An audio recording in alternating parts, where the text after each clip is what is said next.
प्यारे भक्तों, आज शनिवार का दिन सूर्य पुत्र कर्म फलदाता यानी न्याय देवता शनिदेव जी महाराज का दिन माना गया है। आज हम आपको शनिदेव महाराज का जो महामंत्र सुनाने वाले हैं, जिससे शनिदेव महाराज को बहुत जल्दी प्रसन्न किया जा सकता है। जो भी भक्त शनिदेव जी के इस महामंत्र का प्रतिदिन जाप या श्रवण करता है, उसके ऊपर शनिदेव महाराज की कृपा हमेशा बनी रहती है। कहा जाता है कि अगर आप जीवन में सुख शांति और समृद्धि चाहते हैं तो शनिवार के दिन शनिदेव की पूजा अवश्य करनी चाहिए, क्योंकि शनिदेव महाराज ही ऐसे देवता हैं जो रंक को राजा पल भर में बना सकते हैं और आपकी गरीबी निर्धनता को क्षण भर में दूर कर सकते हैं।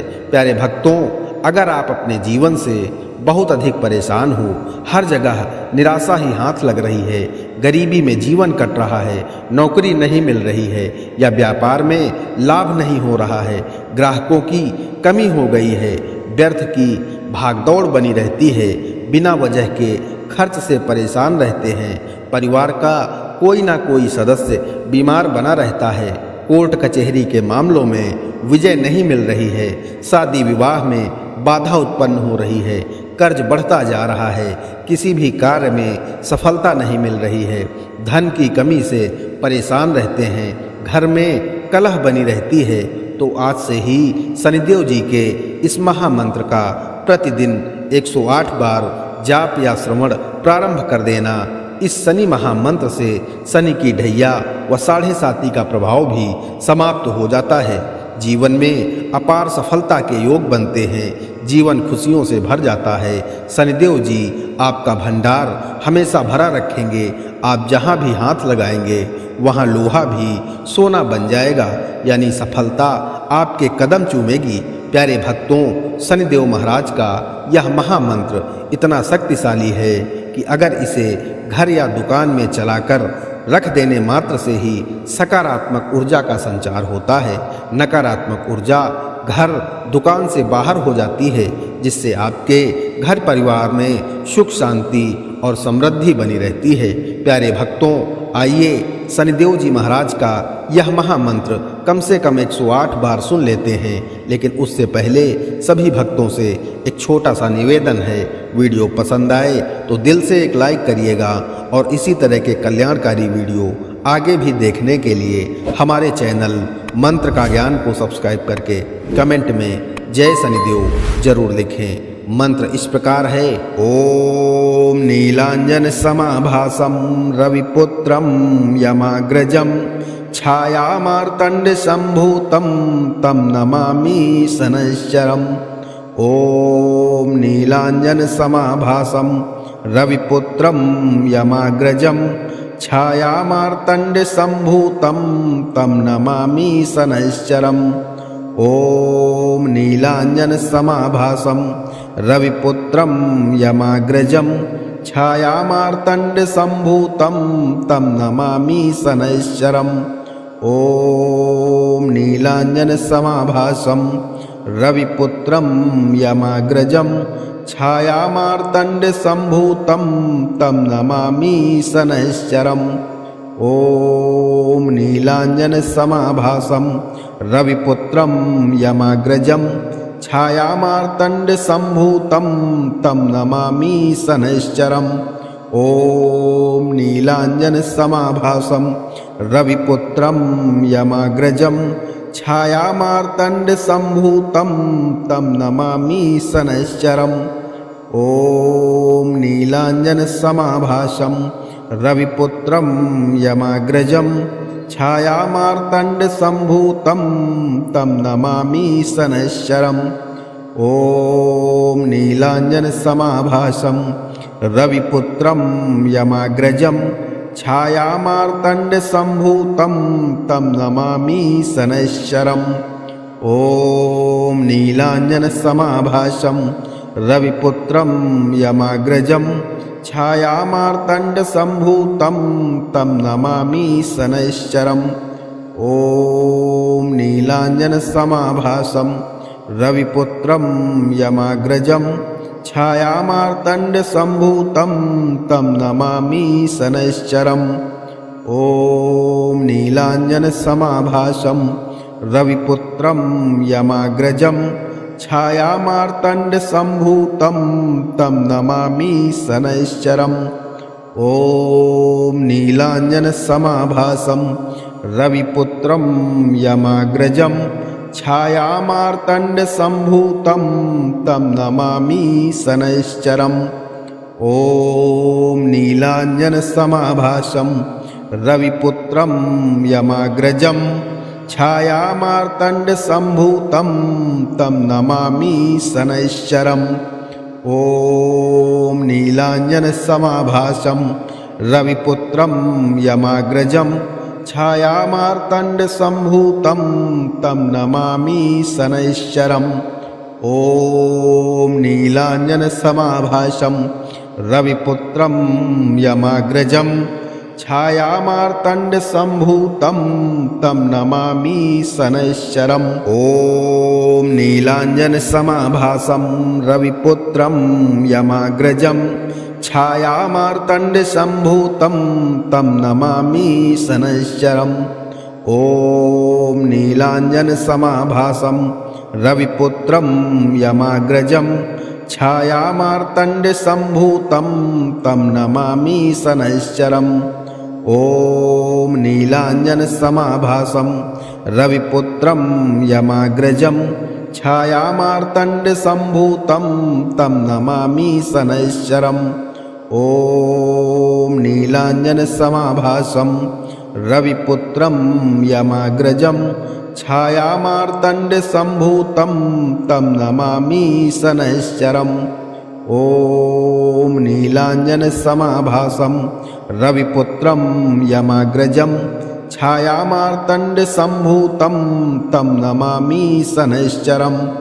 ॐ नीलाञ्जनसमाभासं रविपुत्रं यमाग्रजं छायामार्तण्डसम्भूतं तं नमामि शनैश्चरम्। ॐ नीलाञ्जनसमाभासं रविपुत्रं यमाग्रजं छायामार्तण्डसम्भूतं तं नमामि शनैश्चरम्। ॐ नीलाञ्जनसमाभासं रविपुत्रं यमाग्रजं छायामार्तण्डसम्भूतं तं नमामि शनैश्चरम्। ॐ नीलाञ्जनसमाभासं रविपुत्रं यमाग्रजं छायामार्तण्डसम्भूतं तं नमामि शनैश्चरम्। ॐ नीलाञ्जनसमाभासं रविपुत्रं यमाग्रजं छायामार्तण्डसम्भूतं तं नमामि शनैश्चरम्। ॐ नीलाञ्जनसमाभासं रविपुत्रं यमाग्रजं छायामार्तण्डसम्भूतं तं नमामि शनैश्चरम्। ॐ नीलाञ्जनसमाभासं रविपुत्रं यमाग्रजं छायामार्तण्डसम्भूतं तं नमामि शनैश्चरम्। ॐ नीलाञ्जनसमाभासं रविपुत्रं यमाग्रजं छायामार्तण्डसम्भूतं तं नमामि शनैश्चरम्। ॐ नीलाञ्जनसमाभासं रविपुत्रं यमाग्रजं छायामार्तण्डसम्भूतं तं नमामि शनैश्चरम्। ॐ नीलाञ्जनसमाभासं रविपुत्रं यमाग्रजं छायामार्तण्डसम्भूतं तं नमामि शनैश्चरम्। ॐ नीलाञ्जनसमाभासं रविपुत्रं यमाग्रजं छायामार्तण्डसम्भूतं तं नमामि शनैश्चरम्। ॐ नीलाञ्जनसमाभासं रविपुत्रं यमाग्रजं छायामार्तण्डसम्भूतं तं नमामि शनैश्चरम्। ॐ नीलाञ्जनसमाभासं रविपुत्रं यमाग्रजं छायामार्तण्डसम्भूतं तं नमामि शनैश्चरम्। ॐ नीला नीलाञ्जनसमाभासं रविपुत्रं यमाग्रजं छायामार्तण्डसम्भूतं तं नमामि शनैश्चरम्। ॐ नीलाञ्जनसमाभासं रविपुत्रं यमाग्रजं छायामार्तण्डसम्भूतं तं नमामि शनैश्चरम्।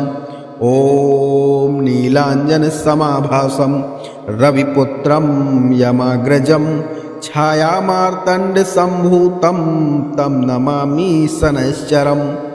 ॐ नीलाञ्जनसमाभासं रविपुत्रं यमाग्रजं छायामार्तण्डसम्भूतं तं नमामि शनैश्चरम्। ॐ नीलाञ्जनसमाभासं रविपुत्रं यमाग्रजं छायामार्तण्डसम्भूतं तं नमामि शनैश्चरम्।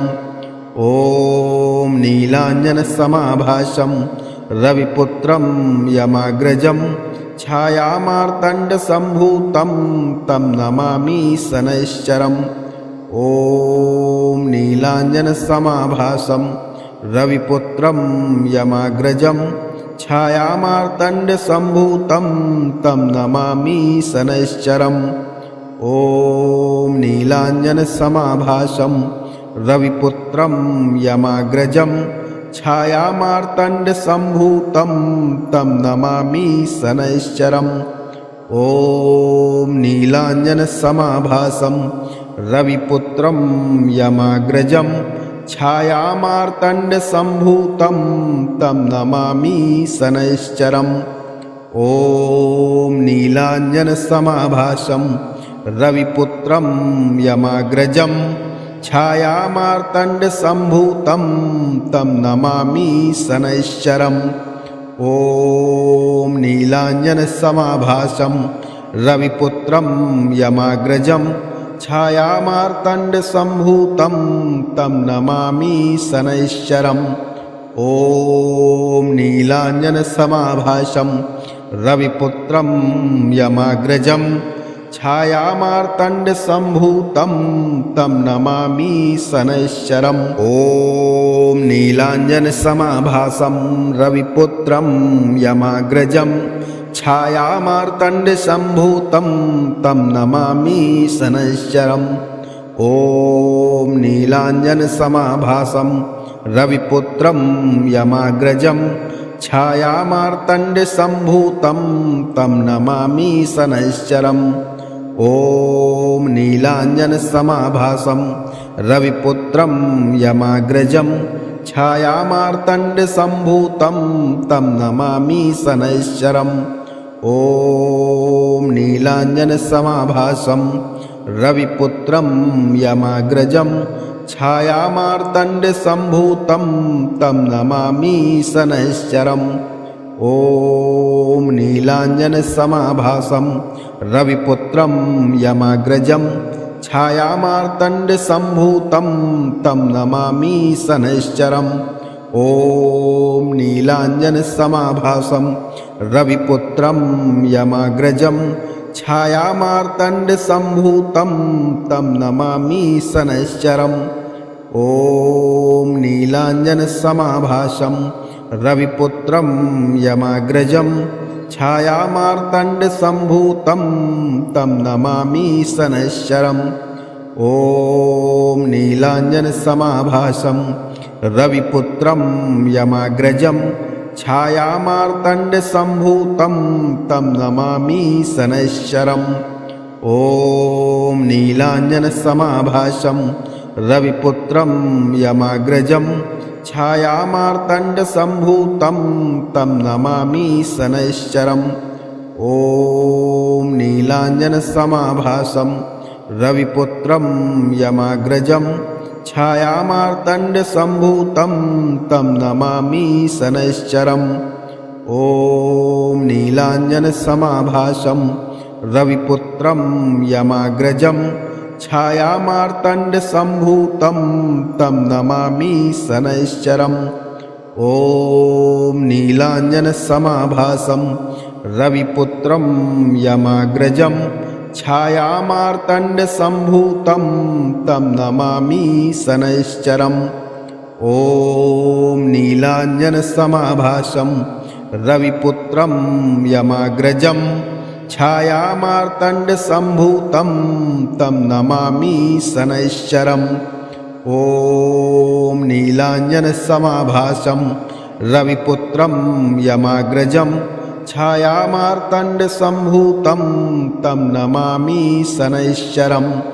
ॐ नीलाञ्जनसमाभासं रविपुत्रं यमाग्रजं छायामार्तण्डसम्भूतं तं नमामि शनैश्चरम्। ॐ नीलाञ्जनसमाभासं रविपुत्रं यमाग्रजं छायामार्तण्डसम्भूतं तं नमामि शनैश्चरम्। ॐ नीलाञ्जनसमाभासं रविपुत्रं यमाग्रजं छायामार्तण्डसम्भूतं तं नमामि शनैश्चरम्। ॐ नीलाञ्जनसमाभासं रविपुत्रं यमाग्रजं छायामार्तण्डसम्भूतं तं नमामि शनैश्चरम्। ॐ नीलाञ्जनसमाभासं रविपुत्रं यमाग्रजं छायामार्तण्डसम्भूतं तं नमामि शनैश्चरम्। ॐ नीलाञ्जनसमाभासं रविपुत्रं यमाग्रजं छायामार्तण्डसम्भूतं तं नमामि शनैश्चरम्। ॐ नीलाञ्जनसमाभासं रविपुत्रं यमाग्रजं छायामार्तण्डसम्भूतं तं नमामि शनैश्चरम्। ॐ नीलाञ्जनसमाभासं रविपुत्रं यमाग्रजं छायामार्तण्डसम्भूतं तं नमामि शनैश्चरम्। ॐ नीलाञ्जनसमाभासं रविपुत्रं यमाग्रजं छायामार्तण्डसम्भूतं तं नमामि शनैश्चरम्। ॐ नीलाञ्जनसमाभासं रविपुत्रं यमाग्रजं छायामार्तण्डसम्भूतं तं नमामि शनैश्चरम्। ॐ नीलाञ्जनसमाभासं रविपुत्रं यमाग्रजं छायामार्तण्डसम्भूतं तं नमामि शनैश्चरम्। ॐ नीलाञ्जनसमाभासं रविपुत्रं यमाग्रजं छायामार्तण्डसम्भूतं तं नमामि शनैश्चरम्। ॐ नीलाञ्जनसमाभासं रविपुत्रं यमाग्रजं छायामार्तण्डसम्भूतं तं नमामि शनैश्चरम्। ॐ नीलाञ्जनसमाभासं रविपुत्रं यमाग्रजं छायामार्तण्डसम्भूतं तं नमामि शनैश्चरम्। ॐ नीलाञ्जनसमाभासं रविपुत्रं यमाग्रजं छायामार्तण्डसम्भूतं तं नमामि शनैश्चरम्। ॐ नीलाञ्जनसमाभासं रविपुत्रं यमाग्रजं छायामार्तण्डसम्भूतं तं नमामि शनैश्चरम्। ॐ नीलाञ्जनसमाभासं रविपुत्रं यमाग्रजं छायामार्तण्डसम्भूतं तं नमामि शनैश्चरम्। ॐ नीलाञ्जनसमाभासं रविपुत्रं यमाग्रजं छायामार्तण्डसम्भूतं तं नमामि शनैश्चरम्। ॐ नीलाञ्जनसमाभासं रविपुत्रं यमाग्रजं छायामार्तण्डसम्भूतं तं नमामि शनैश्चरम्। ॐ नीलाञ्जनसमाभासं रविपुत्रं यमाग्रजं छायामार्तण्डसम्भूतं तं नमामि शनैश्चरम्। ॐ नीलाञ्जनसमाभासं रविपुत्रं यमाग्रजं छायामार्तण्डसम्भूतं तं नमामि शनैश्चरम्। ॐ नीलाञ्जनसमाभासं रविपुत्रं यमाग्रजं छायामार्तण्डसम्भूतं तं नमामि शनैश्चरम्। ॐ नीलाञ्जनसमाभासं रविपुत्रं यमाग्रजं छायामार्तण्डसम्भूतं तं नमामि शनैश्चरम्। ॐ नीलाञ्जनसमाभासं रविपुत्रं यमाग्रजं छायामार्तण्डसम्भूतं तं नमामि शनैश्चरम्। ॐ नीलाञ्जनसमाभासं रविपुत्रं यमाग्रजं छायामार्तण्डसम्भूतं तं नमामि शनैश्चरम्। ॐ नीलाञ्जनसमाभासं रविपुत्रं यमाग्रजं छायामार्तण्डसम्भूतं तं नमामि शनैश्चरम्। ॐ नीलाञ्जनसमाभासं रविपुत्रं यमाग्रजं छायामार्तण्डसम्भूतं तं नमामि शनैश्चरम्। ॐ नीलाञ्जनसमाभासं रविपुत्रं यमाग्रजं छायामार्तण्डसम्भूतं तं नमामि शनैश्चरम्। ॐ नीलाञ्जनसमाभासं रविपुत्रं यमाग्रजं छायामार्तण्डसम्भूतं तं नमामि शनैश्चरम्। ॐ नीलाञ्जनसमाभासं रविपुत्रं यमाग्रजं छायामार्तण्डसम्भूतं तं नमामि शनैश्चरम्। ॐ नीलाञ्जनसमाभासं रविपुत्रं यमाग्रजं छायामार्तण्डसम्भूतं तं नमामि शनैश्चरम्। ॐ नीलाञ्जनसमाभासं रविपुत्रं यमाग्रजं छायामार्तण्डसम्भूतं तं नमामि शनैश्चरम्। ॐ नीलाञ्जनसमाभासं रविपुत्रं यमाग्रजं छायामार्तण्डसम्भूतं तं नमामि शनैश्चरम्। ॐ नीलाञ्जनसमाभासं रविपुत्रं यमाग्रजं छायामार्तण्डसम्भूतं तं नमामि शनैश्चरम्। ॐ नीलाञ्जनसमाभासं रविपुत्रं यमाग्रजं छायामार्तण्डसम्भूतं तं नमामि शनैश्चरम्। ॐ नीलाञ्जनसमाभासं रविपुत्रं यमाग्रजं छायामार्तण्डसम्भूतं तं नमामि शनैश्चरम्। ॐ नीलाञ्जनसमाभासं रविपुत्रं यमाग्रजं छायामार्तण्डसम्भूतं तं नमामि शनैश्चरम्। ॐ नीलाञ्जनसमाभासं रविपुत्रं यमाग्रजं छायामार्तण्डसम्भूतं तं नमामि शनैश्चरम्। ॐ नीलाञ्जनसमाभासं रविपुत्रं यमाग्रजं छायामार्तण्डसम्भूतं तं नमामि शनैश्चरम्। ॐ नीलाञ्जनसमाभासं रविपुत्रं यमाग्रजं छायामार्तण्डसम्भूतं तं नमामि शनैश्चरम्। ॐ नीलाञ्जनसमाभासं रविपुत्रं यमाग्रजं छायामार्तण्डसम्भूतं तं नमामि शनैश्चरम्। ॐ नीलाञ्जनसमाभासं रविपुत्रं यमाग्रजं छायामार्तण्डसम्भूतं तं नमामि शनैश्चरम्। ॐ नीलाञ्जनसमाभासं रविपुत्रं यमाग्रजं छायामार्तण्डसम्भूतं तं नमामि शनैश्चरम्। ॐ नीलाञ्जनसमाभासं रविपुत्रं यमाग्रजं छायामार्तण्डसम्भूतं तं नमामि शनैश्चरम्।